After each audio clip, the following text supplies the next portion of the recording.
I stood in my childhood living room as my father screamed at me, holding legal documents transferring my $6 million trust fund to my sister Lauren. His face was red with rage as he yelled that Lauren was a successful corporate lawyer while I wasted my life on my phone. My mother stood silently beside him, nodding in agreement with every word. Lauren smirked from the doorway, arms crossed, enjoying every second of my humiliation. I said nothing. I took one last look at the three of them and walked out the front door. They had no idea I was the founder and CEO of a tech company worth $840 million, about to go public in 3 days. I drove away from the house in Palo Alto, my hands gripping the steering wheel so tight my knuckles turned white. The confrontation replayed in my mind like a bad movie I could not turn off. My father's words echoed in my ears. "Learn from your sister. She's a lawyer. You're always on your phone." If only he knew what I was doing on that phone. But he never asked. He never cared to know. 5 years ago, I made the hardest decision of my life. I dropped out of Stanford in my junior year to build a mobile app startup. I remember the day I told my family. We were sitting around the same dining table where I used to do homework as a kid. My father, Gerald, a traditional investment banker who spent 30 years climbing the corporate ladder, looked at me like I had just announced I was joining a cult. "You're throwing away your education?" he said. "Do you know how many people would kill for the opportunity you're wasting?" My sister Lauren had just graduated from Yale Law School and joined a top Manhattan firm. She sat there with this smug expression, sipping wine, watching our father tear into me. She did not say a word in my defense. She never did. My mother just looked disappointed. That look hurt more than my father's anger. I tried to explain my vision. I had been coding since I was 12 years old. I had built 3 successful apps in high school that made decent money. I knew I could create something bigger, something that would actually help people. But my father cut me off. "You think you're special? You think you're smarter than everyone else? Grow up, Kieran. The world doesn't work that way." So I left. I moved to a tiny apartment in San Francisco, barely 400 square feet, in a building where the elevator only worked half the time. I lived on ramen noodles and coffee, coding 18 hours a day, sometimes more. I built an AI-powered personal finance app called Finance Flow that used machine learning to optimize spending and investments for regular people, not just the wealthy clients my father served. The trust fund was set up by my grandfather before he died. He always believed in me, always told me to follow my dreams. The money was supposed to be accessible when I turned 25. I was now 29, and I had never touched a single dollar of it. I wanted to prove I could succeed on my own terms, without my family's money or approval. 3 months ago, my father called me out of the blue. He demanded I get a real job and stop playing with computers. Those were his exact words, playing with computers. I tried to tell him about my company, about the users we were helping, about the investors who believed in us. He hung up on me. Today, he went further. He found a legal loophole and transferred the trust fund to Lauren, claiming I was irresponsible and incapable of managing money. The irony was almost funny. Almost. I pulled into the parking garage of my office building in downtown San Francisco. The building was sleek, modern, all glass and steel. Finance Flow occupied 3 floors. We had 230 employees now, people who believed in the vision I had carried out of that Stanford dorm room 5 years ago. My phone rang as I stepped out of the car. It was Marcus, my chief financial officer. His voice was tense. "Kieran, we have a problem. A big one." I took the elevator up to the executive floor. "What's going on?" "Richard Drummond is threatening to pull out." Richard Drummond, one of our largest investors. $40 million in funding, critical to our IPO scheduled for 3 days from now. "What? Why?" Marcus was waiting for me when the elevator doors opened. He was a numbers guy, normally calm and collected, but right now he looked rattled. "Someone's been spreading rumors about you, about leadership stability. Drummond called me an hour ago, saying he has concerns about moving forward." My stomach dropped. The timing was too perfect, too suspicious. The confrontation with my family, And now this? Who's spreading rumors? That's what we need to find out. But Kieran, if we lose Drummond, other investors might get nervous. We could lose momentum. The IPO could fall apart. I stood there in the middle of our modern office, surrounded by everything I had built, and felt the ground shifting beneath my feet. I had spent 5 years building finance flow from nothing. I had sacrificed relationships, sleep, health, everything for this company. And now someone was trying to destroy it right before we crossed the finish line. Get everyone together, I said. Diana, Trevor, everyone on the executive team. Conference room in 20 minutes. I walked to my office and stood at the window, looking out at the San Francisco skyline. Somewhere in that city, someone was working against me, and I had a terrible feeling I knew exactly who it was. 20 minutes later, my executive team sat around the conference table. Marcus, my CFO, a sharp guy in his 40s who left a prestigious job at Goldman Sachs to join my startup. Diana, my chief operating officer, a brilliant strategist who could see 3 moves ahead in any situation. And Trevor, my chief technology officer, my former roommate from Stanford who dropped out with me and had been coding by my side ever since. Talk to me, I said. What exactly did Drummond say? Marcus pulled up emails on the large screen. He received information from someone claiming to have insider knowledge about your personal life. He have a life. The email said you're immature, irresponsible, that you have family disputes over money management. Family disputes over money. My jaw clenched. That was not a coincidence. Diana leaned forward. I did some digging. The rumors started with a business journalist named Brad Hutchinson. He published an article this morning, questioning your leadership capabilities.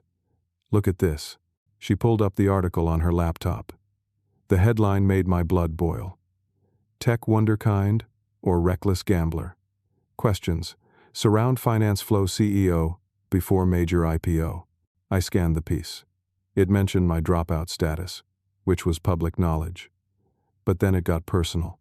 It talked about family disputes and claimed I had poor judgment when it came to financial matters. The article implied I was not mature enough to lead a company worth hundreds of millions of dollars. This is character assassination, Trevor said. Someone fed this guy information deliberately.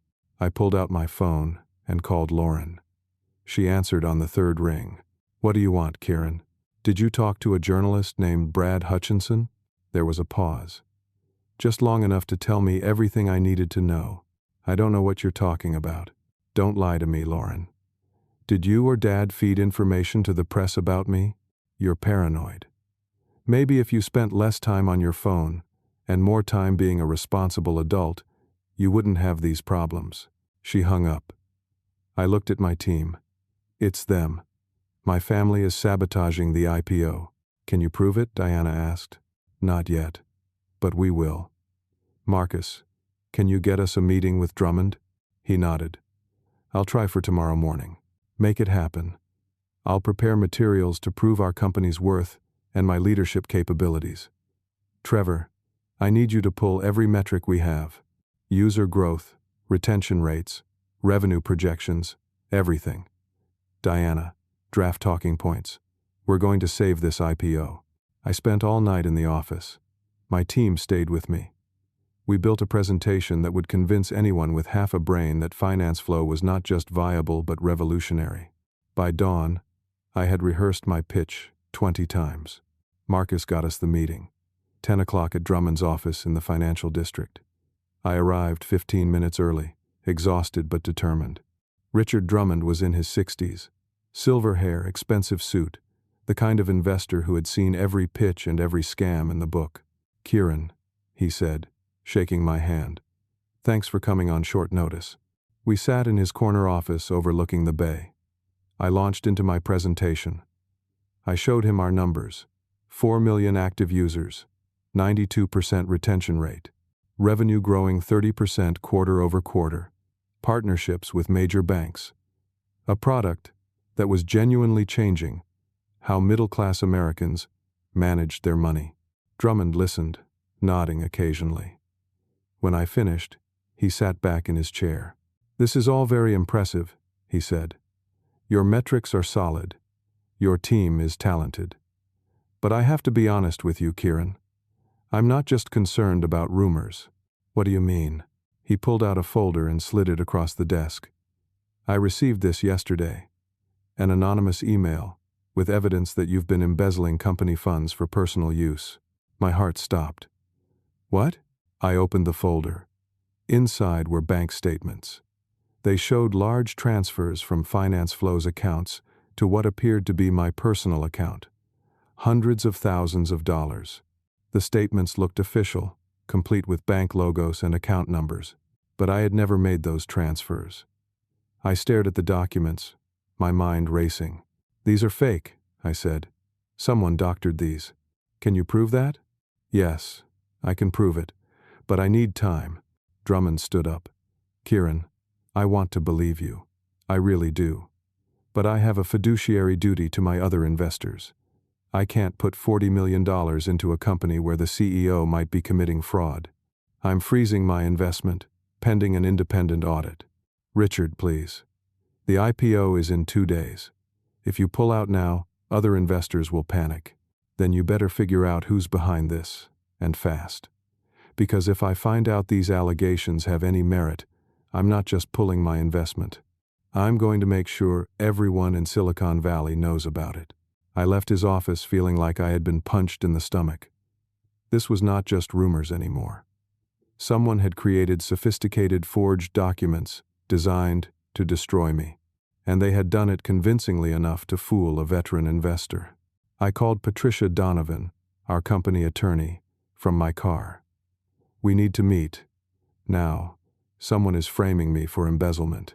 Back at the office, Patricia examined the forged bank statements with a forensic eye. She was in her 50s, a former prosecutor who had seen every kind of white-collar crime imaginable. After 30 minutes, she looked up. "These are good forgeries. Very good. Whoever made these has access to sophisticated graphic design software and knows how banks format their statements. But they made mistakes. See this transaction code here? That format was discontinued by this bank 8 months ago. And this routing number? It's off by 1 digit. So we can prove they're fake? Yes. But that's only half the battle. We need to find out who created them. And we need to do it before this becomes public knowledge. Too late for that. My phone buzzed with notifications.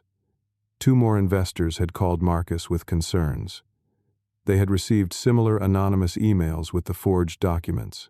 Diana walked into the conference room. "We have a bigger problem. The IPO is scheduled for the day after tomorrow. If we delay, we'll violate our underwriting contracts and lose millions in fees. Plus, we'll look guilty. So we can't delay," I said. "We have to move forward and prove my innocence at the same time." Patricia nodded. "I'm bringing in Walter Grant. He's the best forensic accountant on the West Coast. If anyone can trace these forgeries, it's him." Walter arrived 2 hours later, a thin man in his 50s with wire-rimmed glasses and a reputation for being absolutely relentless. He took one look at the documents and got to work. While he analyzed the forgeries, I tried to hold the company together. Our stock debut was less than 48 hours away. Employees were nervous. They had worked so hard, put in so much time, and now they sensed something was wrong. I called an all-staff meeting and did my best to project confidence I did not entirely feel. "We're going public in 2 days," I told them. "Nothing is going to stop that. I promise you." After the meeting, Trevor pulled me aside. "You look terrible, man. When's the last time you slept?" "I don't remember. Honestly, this is going to work out. It has to." I wished I had his confidence. Walter found something that evening. He burst into my office, laptop in hand. I traced the digital fingerprints on these forgeries. They were created on a specific computer, and I can tell you exactly where that computer is located. Where? New York City. Specifically, at a law firm called Hartman, Schultz, and Associates. My blood went cold. "That's Lauren's firm." Walter nodded. "The metadata shows the files were created 3 weeks ago, modified multiple times, and sent from an IP address registered to that firm. Whoever did this used their work computer. Can we prove it was Lauren? Not yet. But we can subpoena their records. Patricia was already on it. She filed an emergency motion that night. By the next morning, we had a court order. Hartman, Schultz, and Associates was required to turn over their computer logs and email records. The evidence was damning. Lauren had used her work computer to create the forged documents. She had sent them to Brad Hutchinson, the journalist. She had also sent them directly to our investors, using anonymous email accounts. I had the leverage I needed. I could expose Lauren, prove the documents were fake, and save the IPO. But there was a problem. My phone rang. It was my mother. "Kieran, please," she said. Her voice was shaking. "Your father is sick. He has cancer. Early stage, but the stress is making it worse. All this conflict with you is killing him. Please, just stop making trouble. Think about the family." I felt like I was being torn in half. On one side was everything I had built, 230 people who depended on me, 5 years of my life. On the other side was my family, broken as it was. "Mom, they're destroying my company. Lauren forged documents. She's trying to frame me for embezzlement. I don't know anything about that. I just know your father is in the hospital, and the doctors say stress could trigger a heart attack. Please, Kieran, can't you just let this go?" I hung up. I could not think straight. Diana found me sitting in my office with my head in my hands. "What are you going to do?" she asked. Before I could answer, Marcus ran in. "We have an emergency. The SEC just froze our bank accounts." "What?" "The Securities and Exchange Commission. Someone filed a complaint with them, probably your father, giving them the forged documents. They opened an investigation, and as a precaution, they froze all company accounts pending an audit." "What does that mean?" "It means we can't access our money. We can't pay employees. We can't pay vendors. We can't operate." "For how long?" 72 hours minimum. Maybe longer. I did the math. We had enough cash reserves to last maybe 3 days if we stretched it. But the IPO was tomorrow. Without access to our accounts, we could not complete the final preparations. We could not transfer funds to the underwriters. We could not do anything. And it got worse. Trevor came in with more bad news. 6 senior engineers just resigned. They're scared. They think the company is going under, and they got offers from competitors. I watched everything I had built start to crumble.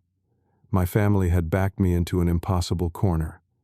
If I exposed Lauren, my father's health might deteriorate. If I did not expose her, my company would die, and 230 people would lose their jobs. I made my decision. "Patricia, release everything to the SEC and the press. All the evidence. Show them. Lauren forged the documents. Show them she committed fraud. File a countersuit for defamation and tortious interference. I'm not going down without a fight. Kieran, are you sure?"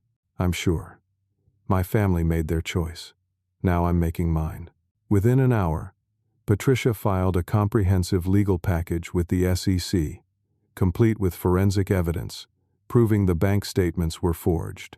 She included Walter's analysis, the metadata from Lauren's work computer, and email records showing Lauren had distributed the fake documents to investors and journalists.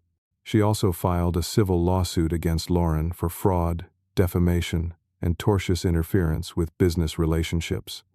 The filing was a matter of public record. Within minutes, tech news outlets picked up the story.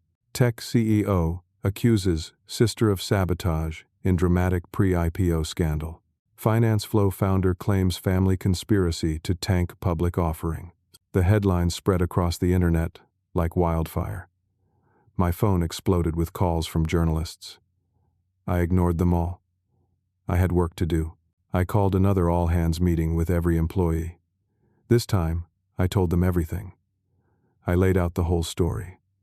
My family stealing my trust fund, Lauren forging documents, the SEC investigation, the frozen accounts. I did not sugarcoat anything. "I know you're scared," I said, standing in front of 230 worried faces. I'm scared too. But here's what I want you to know.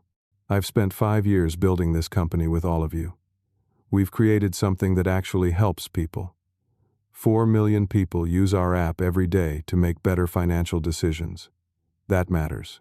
That's real, and I'm not going to let anyone take it away from us, family or not. The room was silent for a moment. Then someone started clapping. Then another person. Then the whole room erupted in applause. People were standing up, cheering. Trevor came up and put his hand on my shoulder. "We're with you, man. All the way." Diana was more practical. "We still have the IPO tomorrow. How are we going to pull this off with frozen bank accounts?" Marcus had been working on that. "The SEC is reviewing our evidence right now. Patricia thinks they'll unfreeze the accounts within 24 hours once they see the forgeries. But we need to keep the investors from bailing in the meantime." "I'll handle the investors," I said. "Diana, reach out to every single one personally. Send them the forensic reports.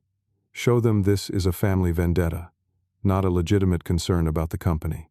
Trevor, make sure our tech infrastructure is ready. Tomorrow, we're going public no matter what." While my team executed the plan, I sat down with Walter to go through every detail of his forensic analysis. I needed to understand it completely, because I knew I would have to explain it to investors, journalists, and possibly federal investigators. "Lauren used her law firm's computer," Walter explained. "She probably thought she could hide behind the firm's network security. But she made mistakes. She accessed personal email accounts from her work computer. She downloaded graphics software she shouldn't have had. The firm's IT department keeps logs of everything. Can she claim someone else at the firm did it? Not likely. The computer was assigned to her. It requires her login credentials. And the timing matches perfectly with when she would have been in the office based on her calendar." Patricia came back with an update. "The story is everywhere now. Lauren's law firm put out a statement saying they're conducting an internal investigation. And guess what? Your father is all over social media trying to spin this as you attacking your sick father. Of course he is. What's he saying? That you're a heartless son who values money over family. That he only transferred the trust fund because he was concerned about your stability. That you're making false accusations to cover up your own mismanagement. Classic Gerald. Always the victim." My mother called again. This time I answered. "How could you do this to your sister?" she said. "Do you know what you've done? She's been suspended from her law firm. They're investigating whether to fire her. You've destroyed her career. She destroyed herself when she committed fraud, Mom. I didn't make her forge those documents. She was just trying to protect the family. Your father said you were out of control, that you needed to be stopped before you embarrassed us all. So you knew. You knew what they were doing." There was silence on the other end of the line. "I have to go," she said finally. "Your father had a heart attack. We're at the hospital. I hope you're happy." She hung up before I could respond. I sat there, phone in my hand, feeling like the worst person in the world. My father was in the hospital. My sister's career was over. My mother would probably never speak to me again. And tomorrow I was supposed to stand in front of the world and celebrate my company going public. Diana found me sitting alone in my office. She did not say anything, just sat down across from me. "I'm doing the right thing, right?" I said. "You're doing the only thing you can do. Your family tried to destroy everything you built. You're defending yourself. It doesn't feel like winning. It's not supposed to. Not yet. But tomorrow, when we ring that bell and finance flow goes public, it will. You'll see." I wanted to believe her. But right then, all I felt was tired and alone. Marcus came in with news. "The SEC just released a statement. They've reviewed our evidence and determined the bank statements were falsified. They're closing their investigation into you and opening one into Lauren and your father. And they're unfreezing our accounts." I felt a wave of relief so strong it almost knocked me over. "We're back in business?" "We're back in business. The IPO is on for tomorrow." I allowed myself one moment of celebration. Then I got back to work. We had 12 hours to finalize everything for the biggest day of my company's history. The SEC's statement changed everything. Within hours, investor confidence stabilized. Marcus got calls from Richard Drummond and the other nervous investors. They were back in. The IPO was definitely happening. But the media circus intensified. Major news outlets wanted interviews. Financial journalists were calling it the biggest family business drama in tech history. Some people supported me, saying I had every right to defend myself. Others painted me as vindictive, claiming I should have protected my family no matter what. I did not care about public opinion. I cared about my employees and our users. But I would be lying if I said the criticism did not sting. Lauren's law firm released another statement, announcing they had suspended her pending the outcome of internal and external investigations. The New York State Bar Association opened an ethics inquiry. If found guilty of forging legal documents, she would be disbarred. Her legal career would be over. Part of me felt vindicated. She had tried to destroy me, and now she was facing consequences. But another part of me, the part that remembered growing up with her, playing in the backyard, her teaching me to ride a bike, that part felt sick. My father called from the hospital. I almost did not answer, but something made me pick up. "I hope you're proud of yourself," he said. His voice was weak, strained. "You've destroyed your sister. You've put me in the hospital. Your mother won't even look at you anymore. And for what? Money? A company? For the truth, Dad. For 5 years of my life. For 230 people who believed in me when you didn't. You were always selfish. Always thought you were smarter than everyone else. I tried to teach you humility, but you wouldn't listen. You tried to profit from my failure. Marcus found your short positions." There was silence on the other end. Then he laughed, bitter and harsh. "So what? You think you've won? Let me tell you something, son. I've already sold my story to 3 major news networks. Interviews air tonight on primetime television. By tomorrow morning, everyone in America will know what kind of person you really are. Your company might go public, but your reputation will be destroyed. Investors will abandon you within weeks. You'll lose everything, just like you deserve." My stomach dropped. "What are you talking about?" "I've been planning this for months, Kieran.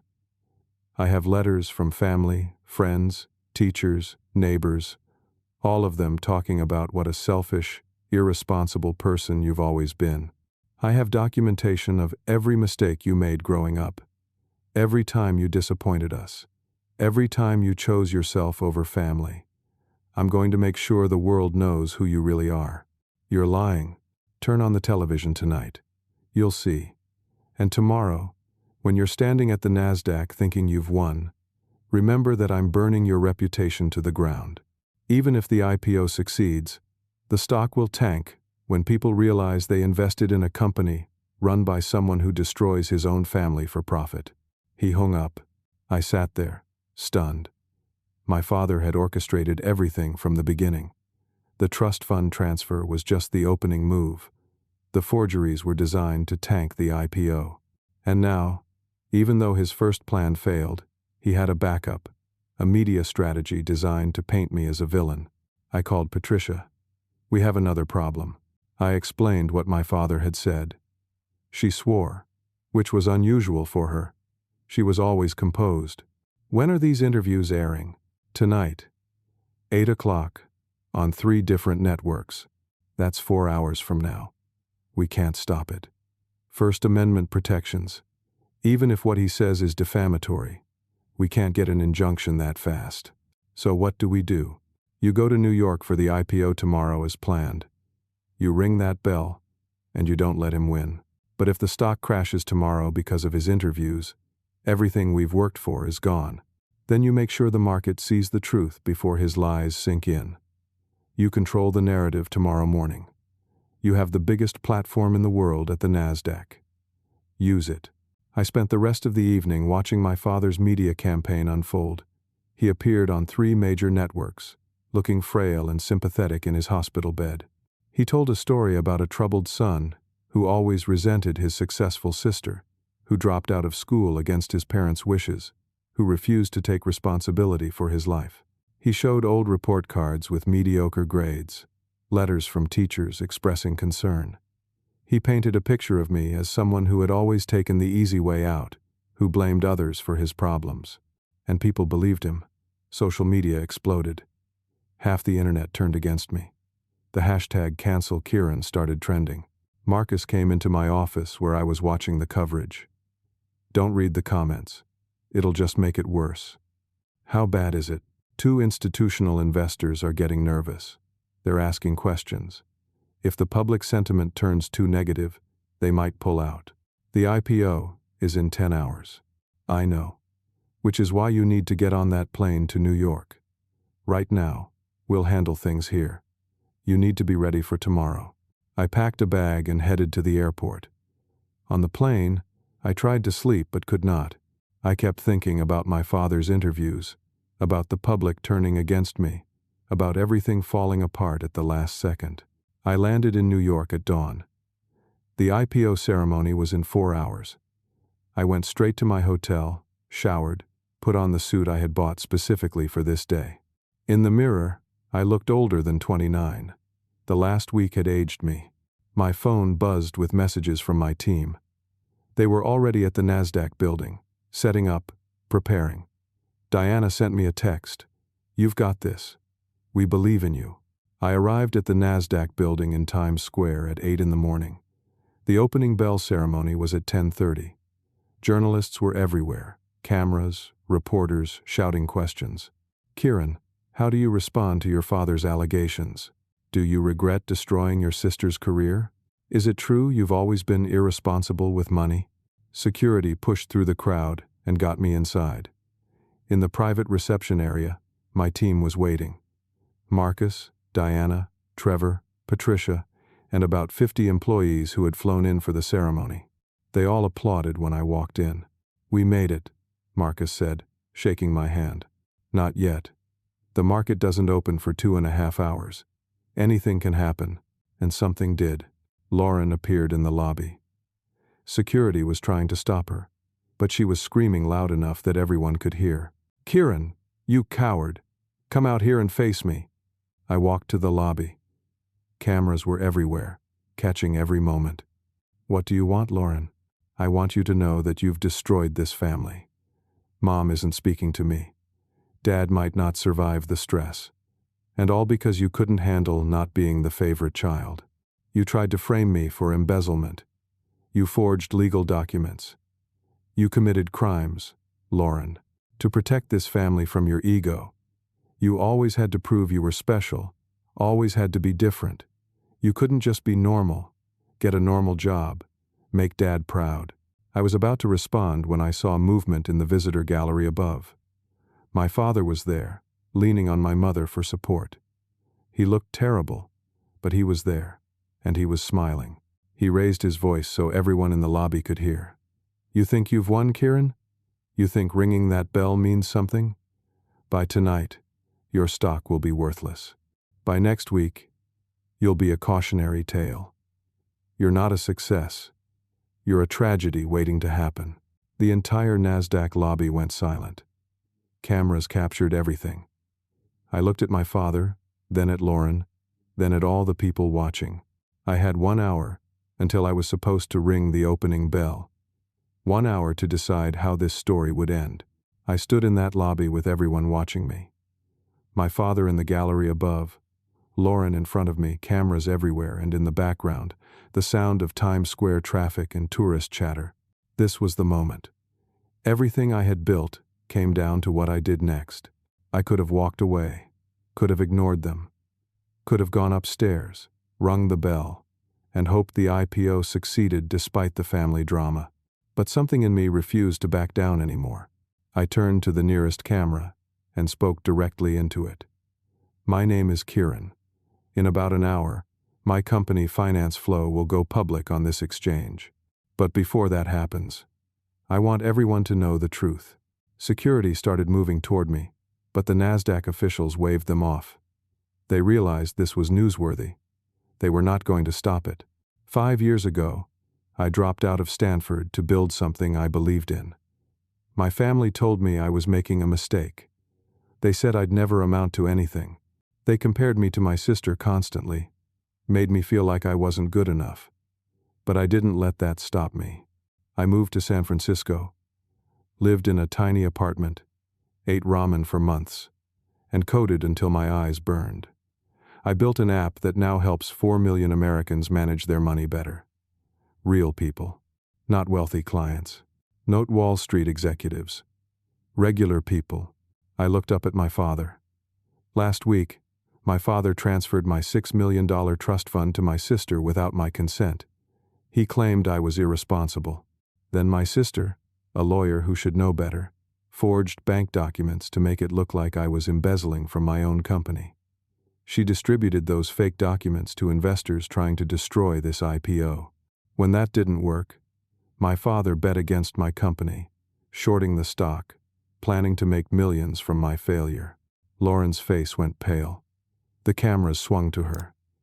"Kieran, stop," she said quietly. "Why? So you can keep lying? So Dad can keep manipulating?" "No. Everyone's going to know exactly who you are." I turned back to the cameras. The SEC investigated and found the documents were forged. They're now investigating my father for insider trading and market manipulation. My sister has been suspended from her law firm and faces disbarment. These aren't accusations. These are documented facts. My father shouted from above. "You're a liar! You've always been a liar!" I ignored him. But here's what I want everyone watching to understand. This isn't about revenge. This is about truth. My father taught me that credentials matter more than character. My sister showed me that titles mean nothing without integrity. But you know what I learned from the people standing behind me? I gestured to my team gathered in the reception area. These people taught me what real loyalty looks like, what real family means. When I had nothing but an idea and determination, they believed in me. They worked 18-hour days for equity and a dream. They stuck with me through every setback, every challenge, every moment of doubt. That's loyalty. That's family. Not DNA. Not obligation. Choice. The lobby was completely silent now, except for camera shutters clicking. So I'm announcing today that Finance Flow is establishing a foundation. We're committing $10 million from my personal shares to provide interest-free business loans to college dropouts, single parents, and non-traditional entrepreneurs. People who have the ideas and the drive, but not the pedigree or connections. Because I was one of those people. And if one person in my family had believed in me, maybe we wouldn't be standing here like this. I looked directly at Lauren. "I'm sorry your career is over. I really am. But you made choices. You committed crimes. I didn't make you do that." Then I looked up at my father. "And Dad, I hope you recover. I hope the stress doesn't kill you. But understand this. I didn't destroy this family. You did. The moment you decided your son's success was less important than your ego." I turned and walked toward the elevator. The NASDAQ officials were waiting, looking stunned. One of them, a woman in her 50s, smiled at me. That was quite a speech. "Ready to ring the bell?" I nodded. "Let's do this." The elevator took us up to the trading floor. My team gathered around me. Trevor put his hand on my shoulder. "That was incredible, man. It was the truth. I'm done hiding from them." At exactly 10:25, we walked onto the platform overlooking the trading floor. The NASDAQ CEO was there, along with various officials and photographers. Below us, traders were preparing for the opening bell. Screens everywhere showed Finance Flow's stock ticker, FINF. The NASDAQ CEO handed me the microphone. "Kieran, would you like to say a few words before we open trading?" I looked out at the trading floor, at the cameras, at the world watching. Yes, I would. I took the microphone. "To everyone who believed in Finance Flow when it was just an idea, thank you. To my team, you're the real heroes of this story. You built this company. I just had the vision. To our users, 4 million of you trust us with your financial futures. We won't let you down. And to anyone out there who has a dream but people telling you it's impossible, listen to me. The only person who can stop you is you. Not your family. Not society. Not anyone else. You. I handed the microphone back and took my position at the bell. My team gathered around me. Marcus, Diana, Trevor, Patricia, and 20 other key employees. We all put our hands on the button together. The countdown began. 10, 9, 8. I looked down at the trading floor. Then I looked up at the gallery. My father was still there, watching. Our eyes met. He looked old and defeated. 3, 2, 1. We hit the button together. The bell rang. The sound echoed through the building and out into Times Square. On the screens around us, FINIF started trading. The opening price was $42 per share, exactly where we projected. The company was valued at $860 million.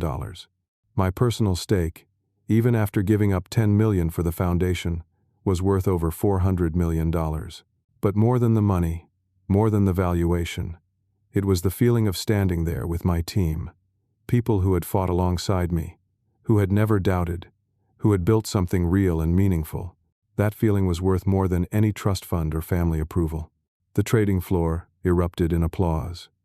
Champagne appeared from somewhere. Diana was crying. Trevor was laughing. Marcus just stood there grinning, watching the stock price on the screens. Within the first hour of trading, the price climbed to $51 per share.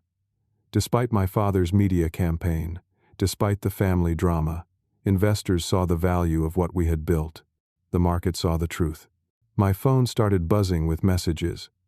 Congratulations from other tech CEOs. Interview requests from major publications. Partnership proposals. But one message stood out. It was from my mother. All it said was, "I'm sorry." I did not respond. Not yet. Maybe someday. But not today. Today was for celebrating with the people who had earned the right to stand beside me. 3 months after the IPO, Finance Flow's stock had stabilized at $58 per share. The company was thriving. We hired another 100 employees. Our user base grew to 6 million people. Major financial institutions were approaching us for partnerships. Everything I had dreamed of was happening. But the real story was what happened to my family. Gerald faced federal charges for insider trading and market manipulation. The SEC's investigation uncovered not just his attempt to short Finance Flow, but a pattern of suspicious trading activity going back years. His investment bank quietly forced him into retirement. He took a plea deal to avoid prison time but paid massive fines that wiped out most of his savings. The cancer treatment was expensive, and without his job or savings he struggled. Ironic that the man who controlled my trust fund ended up nearly broke. Lauren was formally disbarred by the New York State Bar Association. Forging legal documents was one of the most serious ethics violations possible. She could never practice law again. Last I heard, she was working as a paralegal at a small firm in New Jersey, making a fraction of what she used to earn. Her friends from her prestigious law firm stopped returning her calls. She learned the hard way that status built on credentials evaporates fast when those credentials are stripped away. My mother filed for divorce. That surprised me more than anything else. She had stood by Gerald through everything for 30 years. But apparently, learning he had tried to financially destroy his own son was the final straw. She told me later, during one of our careful, tentative phone calls, that she realized she had enabled his toxicity for too long. She had chosen his ego over her children, and she was ashamed. I met her for coffee about 2 months after the IPO. A quiet place in Berkeley, away from San Francisco and Palo Alto, neutral territory. She looked older, tired, but also somehow lighter, like a weight had been lifted. "I'm not asking for forgiveness," she said. "I don't deserve it. I just wanted you to know that I see now what I couldn't see before. Your father made me believe his version of success was the only version, that credentials and status mattered more than character or passion. I taught you and Lauren those same lies. I'm sorry." I sat there, stirring my coffee, not sure what to say. Part of me was still angry. Part of me understood that she was a victim too, in a different way. "I'm not ready to have you back in my life fully," I told her honestly. "But I'm not cutting you off completely either. We can take it slow. Maybe someday." "That's more than I deserve," she said, tears in her eyes. "Thank you." Lauren reached out too, about a week later. She sent a text message, just 4 words. "I'm sorry. You deserve better." I stared at that message for a long time. My sister had tried to destroy me. She had committed crimes, ruined her own career, and torn apart our family. But she was also the same person who taught me to ride a bike, who snuck me cookies when I was supposed to be in bed, who helped me with homework even though she was busy with her own. People are complicated. Families are messy. And forgiveness is not a switch you flip, but a process you work through. I did not respond to her text, but I did not block her number either. Maybe someday I would be ready to talk, but not yet. The person who surprised me most was Gerald. 6 weeks after the IPO, I received a letter, an actual handwritten letter, not an email or text. My assistant brought it to my office, and I almost threw it away without reading it. But curiosity got the better of me. The letter was short, just 1 page. His handwriting was shaky, probably from the medication or the stress, or both. It said, "You were right. I was wrong. I spent 30 years believing that success meant credentials and status and control. I raised you and your sister to believe the same thing. When you chose a different path, it felt like a personal attack. It wasn't. You saw something I couldn't see. That real success means building something meaningful, not just collecting impressive titles. I tried to destroy you because your success made me face my own emptiness. I'm sorry. I don't expect forgiveness. I just needed you to know that I finally understand what you were trying to tell me 5 years ago. You were right to leave. You were right to build your own life. You were right about everything." I read that letter 3 times. I felt a complex mixture of emotions. Vindication, yes, but also sadness. Regret for all the wasted years. Grief for the relationship we could have had if he had just listened. I put the letter in my desk drawer. I did not respond. Maybe I would someday. But right then, I needed to focus on the people who had always believed in me. My team at Finance Flow became my real family. We celebrated wins together, worked through challenges together, built something we were all proud of together. Marcus became one of my closest friends. Diana was like the older sister I wished I'd had. Trevor remained my best friend, the person who knew me before I was a CEO, when I was just a kid with a crazy idea and too much caffeine. The foundation I established to help non-traditional entrepreneurs funded its first 10 projects within 2 months. A single mother in Detroit, building an app for affordable childcare options. A former construction worker in Phoenix, creating a platform connecting contractors with sustainable materials. A college dropout in Atlanta, developing AI tools for small business inventory management. Watching these people get their chance, seeing their dreams become real, that felt better than any amount of money or success. I learned something important through all of this. Family is not just the people you're born to. Family is the people who show up when things are hard, who believe in you when you barely believe in yourself, who work beside you, fight for you, celebrate with you, and never ask you to be anyone other than who you are. My grandfather understood that. That's why he set up the trust fund. Not because he wanted me to have money, but because he wanted me to have the freedom to choose my own path. He knew Gerald would try to control me. He tried to give me a way out. I wish he had lived to see Finance Flow go public. I think he would have been proud. Not of the money or the valuation, but of the fact that I stuck to my vision when everyone told me I was wrong. That I built something that actually helped people. That I surrounded myself with good people who shared my values.